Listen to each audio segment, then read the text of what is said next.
Bill Bojangles Robinson was the most famous of all African American tap dancers in the 20th century. Born Luther Robinson in Richmond, Virginia on May 25, 1878, his father Maxwell worked in a machine shop while his mother Maria was a choir singer. Maria and Maxwell Robinson died in 1885. Robinson was raised by his grandmother Bedelia, who had been a slave earlier in her life.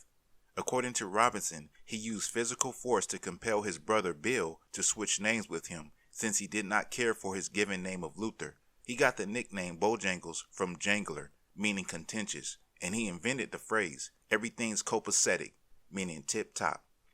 At the age of 5, Robinson began dancing for a living, performing in local beer gardens. At the age of 9, he joined Mamie Remington's touring troupe.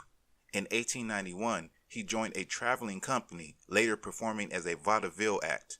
He achieved great success as a nightclub and musical comedy performer. At this stage of his career, he performed almost exclusively in black theaters before black audiences, developing his solo act. He took a break from performing to serve as a rifleman in World War I. Along with fighting in the trenches, Robinson was also a drum major who led the regimental band up Fifth Avenue upon the regiment's return from Europe.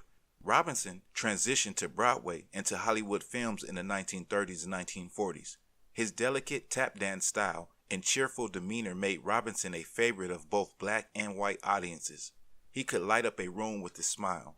In 1928, he starred on Broadway in the hugely successful musical revue, Blackbirds of 1928, which featured his famous stair dance.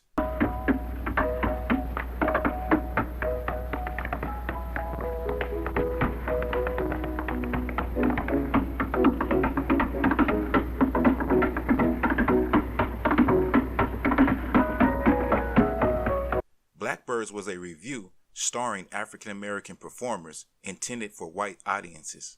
The show was a breakthrough for Robinson.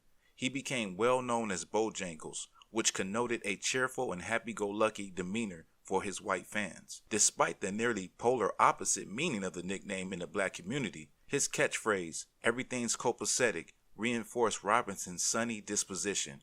Although he worked regularly as an actor, Robinson was best known for his tap dance routines. He pioneered a new form of tap, shifting from a flatfoot style to a light swinging style that focused on elegant footwork.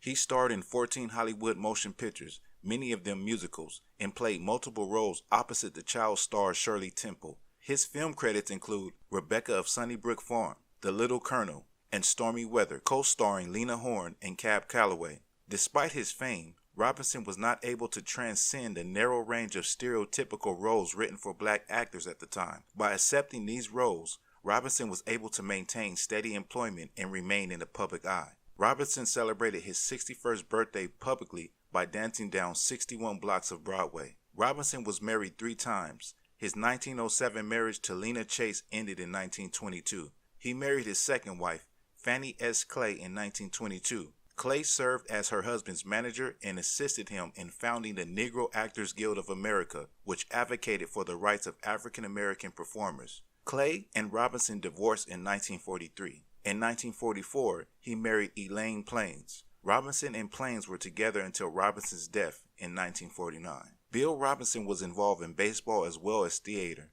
In 1936, he co-founded the New York Black Yankees team based in Harlem with financier James Selmer. Robinson died in 1949 at the age of 71 due to heart failure. After a series of heart attacks, his doctor advised him to quit in 1948. Robinson maintained that though he had trouble walking, talking, sleeping, and breathing, when he danced, he felt wonderful.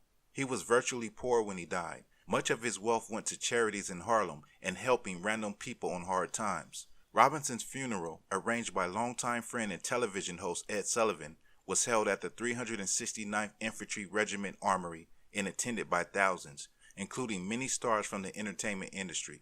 A eulogy by Adam Clayton Powell Sr. was broadcast over the radio. Robinson was buried in the Cemetery of the Evergreens in Brooklyn, New York. On June 30th, 1973, his hometown of Richmond, Virginia, erected a statue in honor of the legend. Robinson remained a well-known figure after his death, particularly in dance circles. In 1989, a joint congressional resolution established National Tap Day on May 25th, Robinson's birthday. Additionally, a public park in Harlem bears Robinson's name, a way of honoring his charitable contributions and participation in community life. This is the story of Bill Bojangles Robinson.